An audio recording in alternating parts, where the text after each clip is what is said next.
वरेण्यं भर्गो देवस्य धीमहि धियो यो नः प्रचोदयात्। सच्चिदानन्दरूपाय विश्वोत्पत्त्यादिहेतवे तापत्रयविनाशाय श्रीकृष्णाय वयं नमः। वंशी विभूषितकरान्नवनीरदाभात् पीताम्बरादरुणबिम्बफलाधरोष्ठात् पूर्णेन्दुसुन्दरमुखादरविन्दनेत्रात् कृष्णात् परं किमपि तत्त्वमहं न जाने। वन्दे राधापदाम्भोजं ब्रह्मादिसुरवन्दितं यत् कीर्तिं कीर्तनेनैव पुनाति भुवनत्रयं पुनाति भुवनत्रयं। सभी भागवत प्रेमियों को राधे राधे। आइए आज पुनः आम्र पल्लवों की छाँव में बैठकर भागवत रस का पान करते हैं।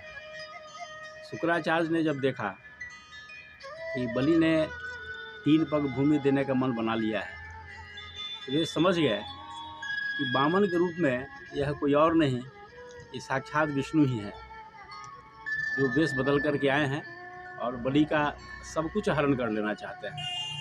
उन्होंने बलि को समझाया कि बलि, तुम जिसे वामन समझ रहे हो वे साक्षात विष्णु हैं और तुमसे तुम्हारा सर्वस्व हरण करने के लिए आए हैं, इसलिए इन्हें कुछ मत दो। इन्हें 3 पग भूमि देने की जो बात किए हो, ऐसा तुम मत करो। ये कोई भी गरीब से गरीब व्यक्ति भी अगर तुम्हारे पास आवे या किसी के पास जाए तो जितना संभव हो उतना देना चाहिए, सर्वस्व नहीं देना चाहिए, ये नियम है।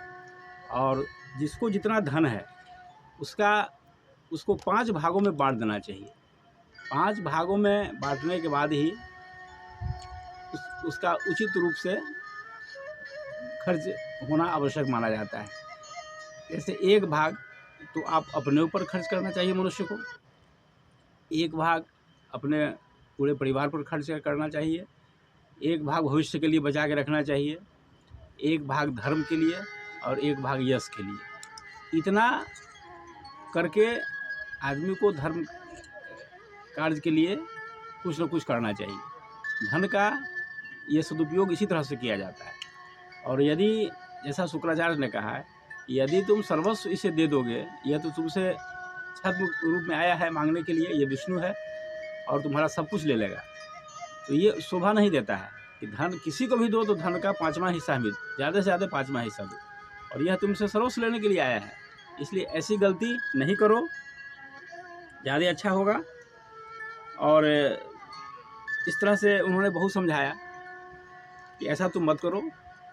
लेकिन बलि कहाँ मानने वाले थे, उन्होंने तो मन बना लिया था।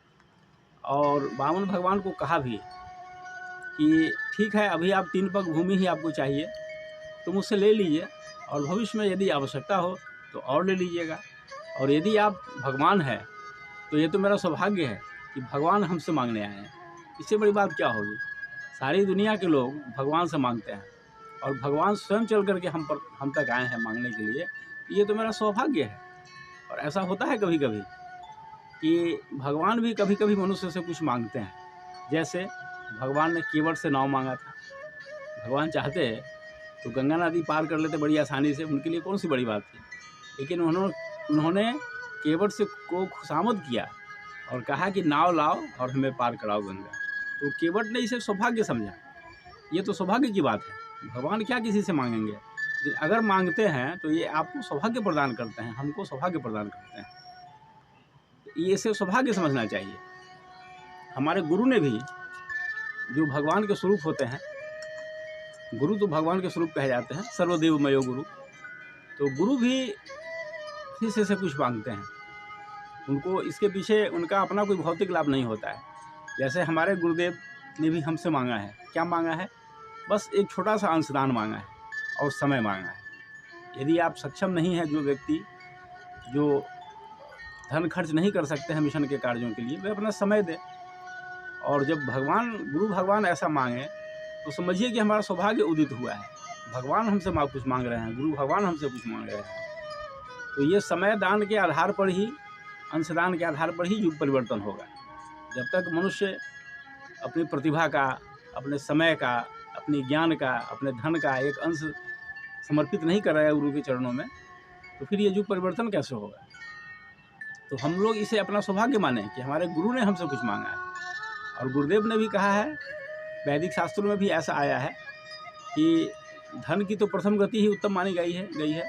सो धन धन्य प्रथम गति जाके, धन की प्रथम गति दान होती है, नहीं तो भोगिए, नहीं तो वो नाश हो जाएगा।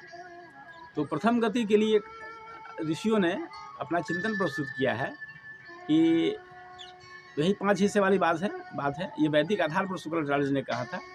और परम पूज्य गुरुदेव ने भी कहा कि अपनी आमदनी का 10वां हिस्सा या 1 दिन की कमाई आप युग निर्माण काम के लिए खर्च कीजिए, तो युग परिवर्तन होगा। महाकाल की साझेदारी मानी जाएगी। आप महाकाल के कार्यों में ये हमारी साझेदारी मानी जाएगी। और केवल खाना पूर्ति नहीं करना है, 1 लाख कमावें और 11 रुपया निकाल लें गुरु जी के नाम पर, तो ये तो हंसी मजाक हो गया। एकदम निश्चित रूप से आपको 10वां हिस्सा खर्च करना चाहिए। जो ऐसा करते हैं वैसे ही में धन्य है। तो इन सब बातों को सुनने के बाद बलि ने अपना सौभाग्य माना कि आज भगवान हमसे कुछ मांगने आए हैं, इससे बड़ी बात क्या होगी। और गुरु की बातों को, शुक्राचार्य जी के बातों की अवहेलना कर दी बलि ने। हालांकि कहा जा सकता है कि उन्हें गुरु की अवज्ञा करने का दोषी माना जाएगा, लेकिन ऐसी बात नहीं है। हमने पहले भी चर्चा किया था कि गुरु न सस्यात्, जननी न सस्यात्, पिता न सस्यात्, स्वजनों न सस्यात्।